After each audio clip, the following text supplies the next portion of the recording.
My uncle said I was a disgrace to the family until I found his missing daughter alive. Uncle Lawrence told me I'd ruined the family name at Thanksgiving dinner in front of 37 relatives, his voice loud enough that conversation stopped at every table in my grandmother's house. He'd been drinking since noon, bourbon straight with ice that clinked against crystal when he gestured at me with his glass. He said my father would be ashamed of how I'd turned out, that dropping out of law school to become a private investigator was an insult to 3 generations of attorneys who'd built our reputation. He said I was chasing conspiracy theories and divorce cases instead of doing real work that mattered. My Aunt Philippa had touched his arm, trying to quiet him, but he'd shrugged her off and continued. He'd said the Harrington name meant something in this city, that judges and politicians and business leaders respected us, and I was dragging that legacy through the mud by working for criminals and cheaters. I'd left before dessert, driving back to my studio apartment above a pawn shop on the east side where the Harrington name meant absolutely nothing.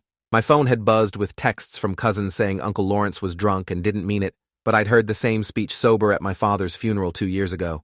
Lawrence had made it clear then that I was a disappointment, that quitting Columbia Law after 1 semester proved I didn't have the discipline or intelligence to continue the family tradition.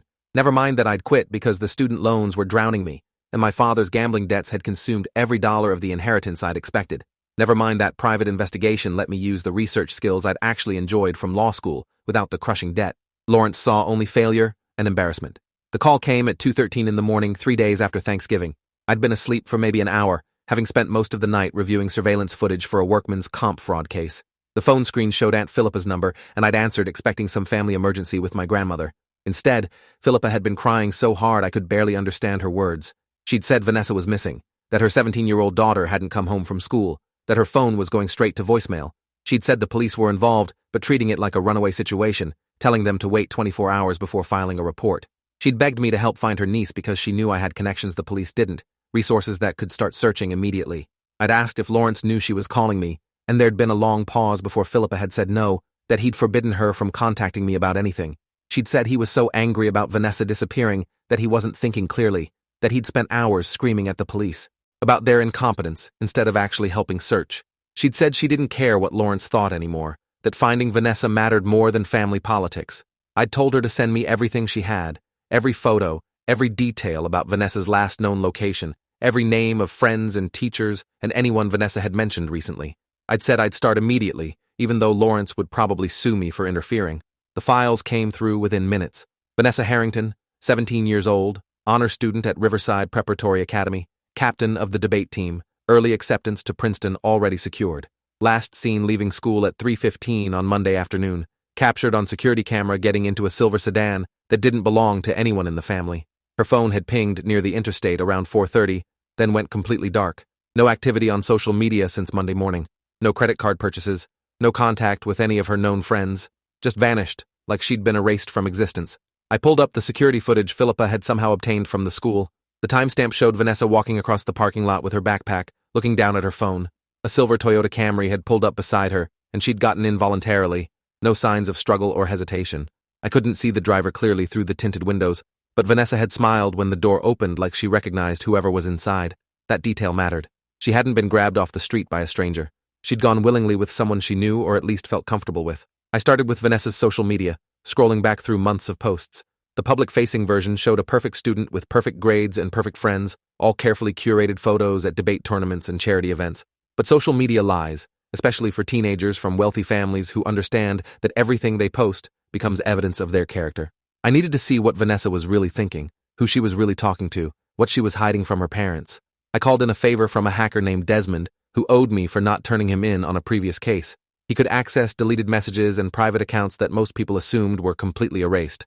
Desmond called back 40 minutes later with information that shifted the entire case. Vanessa had a secret Instagram account under the name vriverdale23, private and hidden from family searches. She'd been messaging extensively with someone named Drew Thompson Official for the past 3 months. The conversations started friendly, him complimenting her debate performances that he'd apparently watched online. Then they'd gotten more personal, him asking about her family and her future plans and whether she felt trapped by expectations. Vanessa had opened up in ways that suggested Drew understood. Her in ways her family didn't, talking about pressure to be perfect and fear of disappointing people. The messages from the past week showed Drew suggesting they meet in person, that he had something important to tell her about her father. Vanessa had been hesitant at first, saying her parents would never allow her to meet someone they hadn't vetted. Drew had said this was about her father specifically, information Lawrence was hiding that would change how Vanessa saw her family. He'd said she deserved to know the truth before she went to Princeton and became part of the same system that protected people like Lawrence. Vanessa had agreed to meet him on Monday after school. The last message from her, sent at 3:12, said she was walking to the parking lot and saw his car. I ran the name Drew Thompson through every database I had access to. Nothing. The Instagram account was barely 2 months old with generic stock photos and no real personal information. The email attached to the account was a burner created through a VPN that masked the actual location. This wasn't some random teenager Vanessa had met online. This was someone deliberately building a false identity to gain her trust. Someone who'd researched her family enough to know what vulnerabilities to exploit. Someone who'd specifically mentioned Lawrence by name, using him as bait to get Vanessa alone. I called Philippa at 4 in the morning and told her about Drew Thompson. She'd said that name meant nothing to her, that she'd never heard Vanessa mention anyone named Drew. I'd asked if Lawrence had any enemies, anyone with a grudge who might target his daughter. Philippa had laughed bitterly and said Lawrence had built his entire legal career on destroying people in court, that he represented corporations against workers and landlords against tenants and insurance companies against injury victims. She'd said half the city probably had reasons to hate him, but she couldn't imagine who would go after Vanessa instead of Lawrence directly. I'd said that was exactly the point. Going after Lawrence directly would trigger immediate police response and legal protection.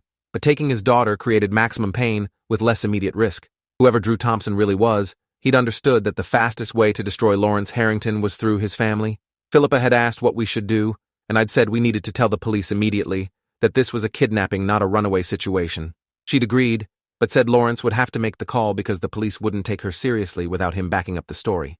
The conversation with Lawrence happened at 6 in the morning in his study that overlooked the city from the penthouse floor of his office building.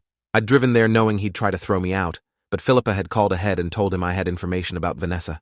He'd been sitting behind his mahogany desk, still wearing yesterday's clothes, looking smaller than I'd ever seen him. The famous Lawrence Harrington, who commanded courtrooms and terrified opposing counsel, looked exhausted and frightened. He gestured for me to sit without saying anything about Thanksgiving dinner or my career choices or the family name. I'd laid out everything I'd found: the secret Instagram account, the messages with Drew Thompson, the planned meeting, the silver Camry captured on school security footage. Lawrence had listened without interrupting, his hands pressed flat against the desk. When I'd finished, he'd asked why someone would target Vanessa to get to him. I'd said he knew his own enemies better than I did, that he needed to think about cases where he'd won by destroying someone's life. He'd said that described most of his career, that corporate law meant crushing individuals who challenged powerful institutions. I'd asked him to narrow it down to cases from the past year, people who'd specifically threatened him or his family. Lawrence had pulled up his case files and started scrolling, muttering names and dates. He'd stopped on a case from 8 months ago, a wrongful termination lawsuit where he'd represented a pharmaceutical company against a whistleblower named Gerald Thompson. The name Thompson made my hands go cold. Lawrence had said Gerald Thompson had accused the company of falsifying drug trial data, that Lawrence had destroyed his credibility by revealing Thompson's history of depression and medication. Thompson had lost everything: his job, his reputation, his marriage. He'd sent Lawrence threatening letters that security had dismissed as empty rage from a defeated opponent. I'd asked if Gerald Thompson had a son named Drew, and Lawrence had said yes, that Drew Thompson had been in the courtroom during the trial, watching his father get humiliated. Lawrence remembered because Drew had shouted at him during the verdict. Something about Lawrence destroying good people to protect corporate criminals. Security had removed Drew from the building, and Lawrence had filed for a restraining order that Drew had violated twice. But eventually Drew had stopped making contact, and Lawrence had assumed he'd moved on. That had been 6 months ago. Now Drew had Vanessa, and we had no idea where. The police took the case seriously once Lawrence called with evidence of premeditated kidnapping. Detective Ariana Foster arrived at Lawrence's office within an hour with a team of investigators. She'd reviewed the Instagram messages and security footage, then immediately put out alerts for the silver Toyota Camry. She'd said they were running Gerald Thompson's known addresses and checking surveillance footage near the interstate where Vanessa's phone had last pinged. She'd warned that if Drew Thompson wanted revenge against Lawrence, he might not be interested in negotiation or ransom. This could be about making Lawrence suffer by hurting Vanessa in ways that couldn't be undone. Lawrence had demanded Foster deploy every available resource, threatening to call the mayor and police commissioner if this didn't become top priority. Foster had said they were already treating this as a critical case, but needed Lawrence to provide information about Gerald Thompson and their history. Lawrence had turned to me and said I should handle that briefing since I'd done the initial investigation. I'd looked at him confused, because this was his moment to take control, to use his connections and authority to save his daughter. Instead, he'd admitted he was too emotionally compromised to think clearly, that he needed me to work with police because I'd already proven I could find information he'd missed. The acknowledgement had felt hollow after years of contempt, but I'd agreed because finding Vanessa mattered more than family grudges. I'd spent the next 3 hours with Detective Foster going through Gerald Thompson's entire history. His employment records showed a brilliant chemist who'd worked at Meridian Pharmaceuticals for 15 years before discovering data manipulation in a drug trial. He'd reported it to his supervisors who'd buried his concerns and started a campaign to discredit him. When Thompson had gone public, Meridian had hired Lawrence to destroy his credibility in court. Lawrence had done his job perfectly, painting Thompson as an unstable conspiracy theorist whose allegations were motivated by mental illness rather than evidence. The jury had ruled against Thompson and awarded Meridian damages for reputational harm. Thompson had lost his license to practice chemistry and been blacklisted from the pharmaceutical industry. His wife had filed for divorce, claiming his obsession with the case had destroyed their marriage. Drew Thompson, 19 at the time, had watched his father's complete destruction play out in public. According to court transcripts, Drew had given emotional testimony about how his father's whistleblowing had been morally right, even if legally unsuccessful. Lawrence had used that testimony to paint Gerald Thompson as a man who'd prioritized ideology over family responsibility. Foster had tracked Gerald Thompson to an apartment in the industrial district where he'd been living alone since his divorce. Officers found him passed out drunk, surrounded by newspaper clippings about Lawrence Harrington and Meridian Pharmaceuticals. Thompson had been incoherent when questioned, initially claiming Drew was visiting family out of state. But when Foster had shown him the Instagram messages between Drew and Vanessa, something had broken in Gerald Thompson's face. He'd started crying and saying this wasn't supposed to happen, that Drew had promised he was done seeking revenge, that they'd agreed to rebuild their lives without Lawrence Harrington in them. Foster had asked where Drew would take Vanessa, and Gerald Thompson had said he didn't know, that Drew had his own apartment somewhere in the city, but had stopped giving his father the address months ago. Thompson had said Drew blamed Lawrence for destroying their family, that he'd become obsessed with making Lawrence feel the same loss and helplessness Thompson had experienced. Foster had asked if Drew was violent, and Thompson had said not physically, that Drew wanted Lawrence to suffer emotionally and psychologically the way Thompson had suffered when his reputation and career were destroyed in court. The search for Drew Thompson's address consumed the next 6 hours. Foster had teams checking rental records and utility bills and employment databases. I'd focused on the Instagram messages, looking for any clues about where Drew might have taken Vanessa. One message mentioned a place where they could talk privately without anyone finding them, somewhere that represented everything wrong with Lawrence's work. Vanessa had asked what he meant, and Drew had said she'd understand when she saw it. That cryptic reference felt important, but I couldn't decode it without more information about Drew's thinking. I'd called Desmond again and asked him to pull Drew Thompson's digital footprint from the past year. Everything he'd searched, everywhere his phone had pinged, any online activity that might reveal his location. Desmond had said that would take time, but he'd prioritize it. Meanwhile, Foster had discovered that Drew Thompson had been working cash jobs under false names since his father's trial, deliberately staying off official records. He'd been saving money and planning something for months. The premeditation suggested this wasn't an impulsive kidnapping, but a carefully orchestrated revenge plot with specific goals. Lawrence had been pacing his office making calls to contacts in law enforcement and private security. He'd offered a $50,000 reward for information leading to Vanessa's safe return. He'd hired a private security firm to conduct parallel investigation efforts. He'd called in favors from judges and prosecutors he'd worked with over his career. Watching him operate reminded me why he'd been so successful in his field. He knew how to mobilize resources and pressure systems. But for the first time, I'd seen him admit that power had limitations, that money and connections couldn't guarantee his daughter's safety against someone motivated by revenge rather than profit. Desmond called back at 7 in the evening with a breakthrough. He'd traced Drew Thompson's most frequent location pings to an abandoned warehouse in the riverfront industrial zone. The warehouse had belonged to Meridian Pharmaceuticals until 5 years ago, when they'd shut down that facility and moved production overseas. The building had been sitting empty since then, scheduled for demolition but delayed by environmental cleanup requirements. Drew had been accessing that location regularly for the past 2 months, his phone pinging from there at odd hours. Desmond said if Drew wanted symbolic revenge against Lawrence by using a location connected to Gerald Thompson's downfall, that warehouse would be perfect. I'd called Foster immediately with the address, and she'd said they were mobilizing tactical units for a rescue operation. She'd told me to stay out of it, that this was now a police matter requiring professional negotiators and SWAT teams. Lawrence had been standing next to me and heard Foster's instructions. He'd said we should let the police handle this, that I'd done enough by finding the location. But something in his voice suggested he didn't fully trust that outcome, that he was terrified police procedure and negotiation protocols would give Drew time to hurt Vanessa in ways that couldn't be fixed. I'd made a decision that would either save Vanessa or end my investigation career permanently. I'd told Lawrence I was going to the warehouse ahead of police to assess the situation. He'd said that was insane and illegal and would compromise the official response. I'd said the police would take at least an hour to organize their operation while Drew might hurt Vanessa immediately if he knew they were coming. I'd said someone needed eyes on the situation now, someone who could determine if Vanessa was in immediate danger. Lawrence had stared at me for a long moment before nodding and saying he was coming with me. The drive to Riverfront took 30 minutes through late evening traffic. Lawrence had called Foster and told her we were going to the warehouse, giving her our timeline so police could coordinate their arrival. Foster had been furious, saying we were endangering Vanessa and ourselves by interfering. Lawrence had said we'd maintain distance and only observe unless Vanessa was in immediate danger. Foster had said if we compromised her operation, she'd have us both arrested for obstruction. Lawrence had agreed to those terms and ended the call. The warehouse loomed against the evening sky, a massive concrete structure with broken windows and graffiti covering the lower walls. The parking lot was empty, except for a silver Toyota Camry parked near a side entrance. I'd pulled over a block away and turned off my headlights. Lawrence and I had approached on foot, staying in shadows between other abandoned buildings. The side door was propped open with a brick, suggesting Drew wanted easy access. I'd pulled out my phone and texted Foster our exact location and the presence of the silver Camry. She'd responded saying tactical units were 15 minutes away and we should not enter the building under any circumstances. I'd looked at Lawrence and seen him staring at that open door with an expression I'd never witnessed before. Fear. Real terror about what might be happening to his daughter inside that building. He'd whispered that he couldn't wait 15 minutes, that every second might matter if Drew was hurting Vanessa. I'd said we needed to be smart about this, that rushing in could escalate the situation. Lawrence had pulled out his phone and opened an audio recording app. He'd said, if we were going in, we needed to document everything for legal protection and evidence. I'd agreed and started my own recording. We'd entered through the side door into a corridor that smelled like mold and decay. Emergency exit signs provided dim green lighting that barely penetrated the darkness. I could hear voices echoing from somewhere deeper in the building, one male and one female. The female voice was crying, begging someone to let her go. Lawrence had grabbed my arm hard enough to hurt, his entire body rigid with rage and fear. I'd pulled up a building schematic on my phone that Desmond had sent earlier, showing the warehouse layout. The voices were coming from the old production floor in the center of the structure. We'd moved slowly through the corridor, trying to stay silent despite debris crunching under our feet.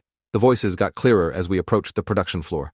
I could hear Drew Thompson now, his tone calm and controlled.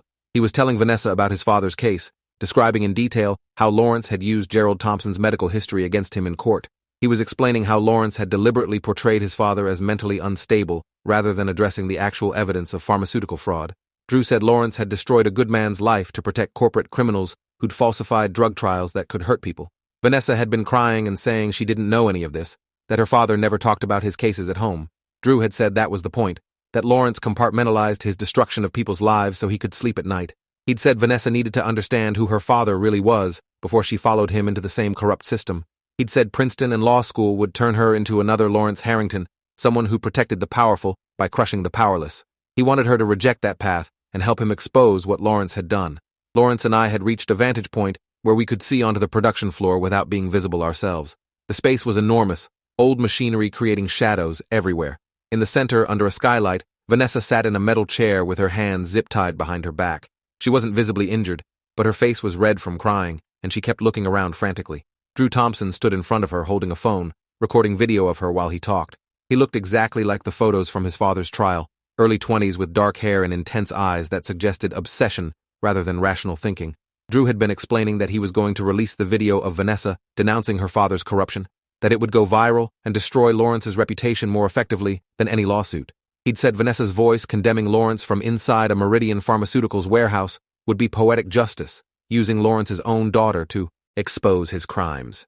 Vanessa had been shaking her head and saying she wouldn't do it, that she didn't even know if what Drew was saying was true. Drew had said the truth didn't matter as much as perception, that the video would raise questions about Lawrence's ethics that would follow him forever.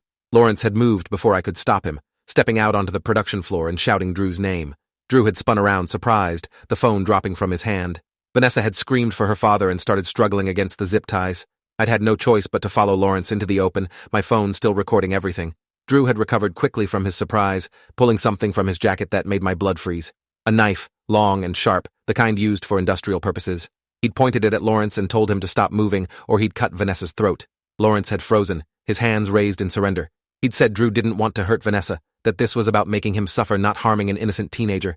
Drew had laughed bitterly and said Lawrence had no right to talk about harming innocents, that Lawrence had destroyed his father who was also innocent.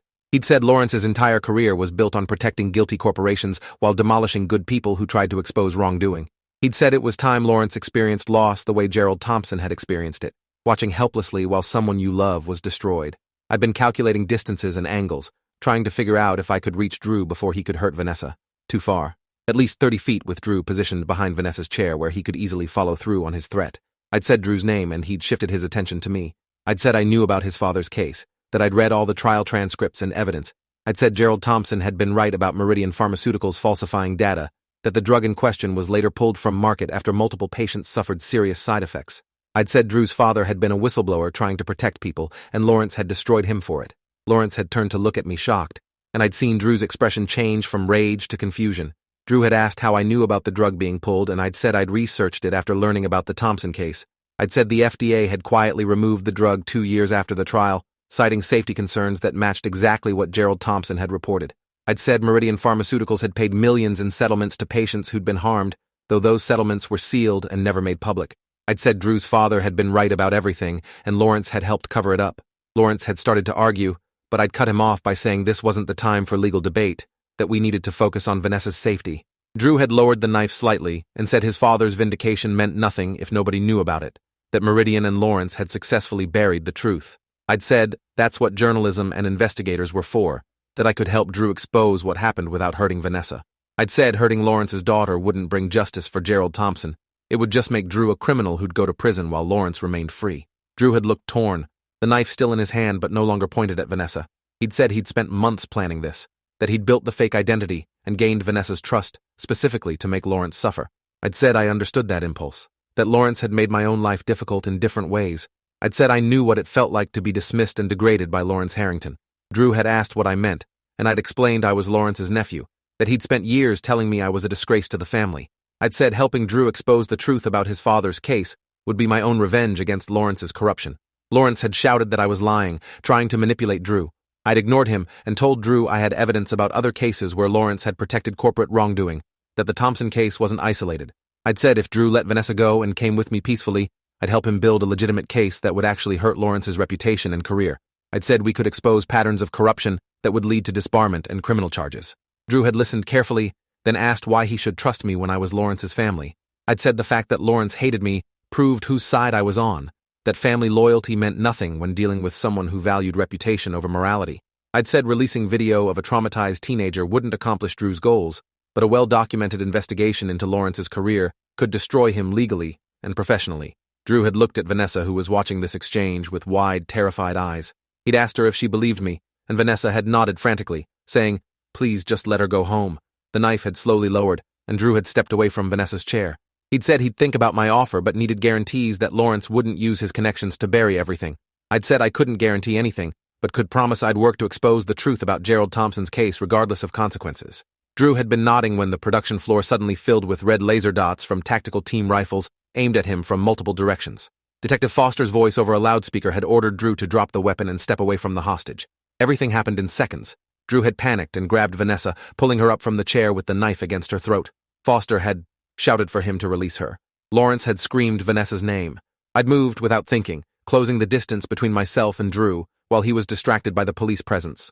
I'd grabbed his knife arm and twisted hard, using techniques I'd learned during my brief consideration of law enforcement careers. The knife had clattered to the concrete floor, and Drew had shoved Vanessa away from him while trying to break my grip. Tactical officers had swarmed the production floor immediately, separating Drew from Vanessa and securing him in restraints. Foster had reached Vanessa first, cutting the zip ties and checking her for injuries. Vanessa had collapsed into her father's arms, sobbing while Lawrence held her tight and repeated that she was safe. Officers had pulled me away from Drew and checked my hands for injuries from the knife struggle. I'd had a shallow cut across my palm where the blade had caught me, but nothing serious. The adrenaline had been so intense I hadn't felt pain until I saw the blood. Foster had been furious, getting in my face about compromising her operation and nearly getting everyone killed. She'd said I was lucky the outcome had been successful, or she'd have charged me with criminal interference.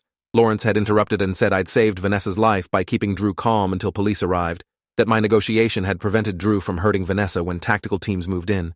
Foster had said that was generous interpretation of reckless behavior, but she'd take my statement and decide later whether charges were appropriate. The ambulance had taken Vanessa and Lawrence to the hospital for evaluation, despite Vanessa insisting she was physically fine. I'd watched them drive away before giving my statement to Foster. I'd told her everything that had happened inside the warehouse, including my admission to Drew about helping expose Lawrence's corrupt cases. Foster had said that conversation would need to be examined carefully, that I might have made promises I couldn't legally keep. I'd said I'd meant every word and would follow through regardless of legal complications. Drew Thompson had been charged with kidnapping, false imprisonment, and assault with a deadly weapon. Gerald Thompson had been charged as an accessory for not reporting his son's plans to police. The case made headlines because Lawrence Harrington's involvement meant media scrutiny of both the kidnapping and the underlying pharmaceutical fraud case. Reporters had dug into the Meridian trial and found the same evidence I'd mentioned about the drug being pulled from market. Questions had emerged about why Lawrence hadn't faced professional consequences for defending a company that had falsified drug trials. The State Bar Association had opened an investigation into Lawrence's conduct in the Thompson case. Several of his other corporate defense cases came under review as patterns of protecting obvious wrongdoing became public. Lawrence's reputation took damage that no amount of connections or influence could repair. Some clients dropped him while others stood by him, but the shine of being a prestigious attorney had tarnished permanently. Lawrence had to hire his own defense lawyers to fight potential disbarment proceedings. I'd visited Vanessa in the hospital the day after her rescue. She'd been sitting up in bed looking exhausted but unharmed. Lawrence and Philippa had been there, and Lawrence had stepped into the hallway when I arrived, leaving the three of us alone. Vanessa had thanked me for saving her life and apologized for being naive enough to trust Drew Thompson's messages. I'd said she'd been targeted by someone who'd planned carefully to exploit her vulnerabilities, that the manipulation wasn't her fault. Philippa had hugged me and said the family owed me an apology for years of treating me poorly. Lawrence had returned to the room and asked to speak with me privately. We'd walked to a waiting area where he'd stood with his hands in his pockets looking uncomfortable. He'd said he owed me more than thanks for finding Vanessa, that he owed me acknowledgement that I'd been right about my career path. He'd said my investigative skills had accomplished what his legal expertise and connections couldn't, that I'd used research and analysis in ways that mattered more than courtroom arguments. He'd said he'd been wrong to call me a disgrace to the family. I'd said I didn't need his approval anymore, that I'd built a career helping people find truth even when systems and institutions tried to hide it. I'd said the difference between us was that I used investigation to expose corruption, while he used the law to protect it. Lawrence had flinched but nodded and said that was fair criticism. He'd asked if I meant what I'd said to Drew about exposing his corrupt cases. I'd said yes, that I'd already started gathering evidence about cases where Lawrence had defended obvious corporate wrongdoing. He'd said doing that would destroy what remained of his career, and I'd said that was the point. Lawrence had asked if there was any way to make this right without destroying him completely. I'd said there was one option. He could cooperate with bar investigations, admit wrongdoing in cases where he'd knowingly protected fraud, and work to reform corporate defense practices. He'd said that would be professional suicide, and I'd said the alternative was me releasing everything I found to journalists and prosecutors, which would be worse. He'd said he'd think about it, and I'd said he had 1 week to decide before I started making my evidence public. The Philadelphia Inquirer ran my story about Lawrence Harrington's career defending corporate fraud 6 days later, after Lawrence had refused to cooperate with my proposal. The article detailed 5 cases where Lawrence had represented companies accused of serious wrongdoing, including the Thompson pharmaceutical case. Each case showed a pattern of Lawrence using legal technicalities and aggressive tactics to destroy whistleblowers rather than addressing the underlying evidence. The State Bar Association expanded its investigation and eventually suspended Lawrence's license pending a full ethics review. Gerald Thompson contacted me through his lawyer asking for help appealing his original case. I'd agreed to assist, and over the following months, we'd built a comprehensive presentation of evidence showing Meridian Pharmaceuticals had indeed falsified drug trial data. The FDA had been forced to reopen its investigation and ultimately fined Meridian millions while requiring additional safety studies.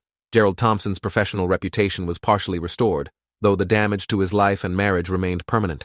Drew Thompson had been sentenced to 8 years in prison with the possibility of parole after 5. During his sentencing hearing, he'd apologized to Vanessa directly and said his actions had been wrong despite his legitimate grievances against her father. Vanessa had submitted a victim impact statement saying she forgave Drew and understood his pain, though she'd live with trauma from the kidnapping forever. The judge had considered both Drew's genuine remorse and the severity of his crimes in determining the sentence. I'd rebuilt my relationship with most of the Harrington family except Lawrence, who'd become increasingly isolated as his legal troubles mounted. Philippa had divorced him after the full extent of his professional misconduct became public. Vanessa had deferred Princeton for a year to recover emotionally and was now considering studying journalism instead of law, saying she wanted to expose corruption rather than defend it. She'd been messaging me regularly, asking about investigation techniques and how to research difficult stories. My investigation business had grown significantly after the publicity from finding Vanessa and exposing Lawrence's career. I'd hired 2 associates and moved into a proper office downtown. Most of my cases now involved corporate wrongdoing and whistleblower protection, using my experience with the Thompson case to help people who'd been destroyed for telling the truth. Lawrence Harrington's name still opened doors in my work, but now, because people knew I'd been willing to investigate my own family when justice required it. 3 years after finding Vanessa, I received a letter from Lawrence. He'd been disbarred permanently and was working as a legal consultant from home. He wrote that watching me build a career on integrity had made him reconsider everything he'd valued, that Vanessa's near death had finally broken through his denial about his own corruption, that he spent his remaining years trying to help reform corporate defense practices by consulting with ethics boards. He said he understood I might never forgive him for years of contempt, but he wanted me to know that I'd been right about what kind of work actually mattered. I filed the letter without responding because some apologies arrived too late to change what was broken. Vanessa published her first major investigation last month, exposing pharmaceutical company fraud in a story that would have made her grandfather proud. Thanks for watching till the end. Make sure to subscribe and like to not miss the next story.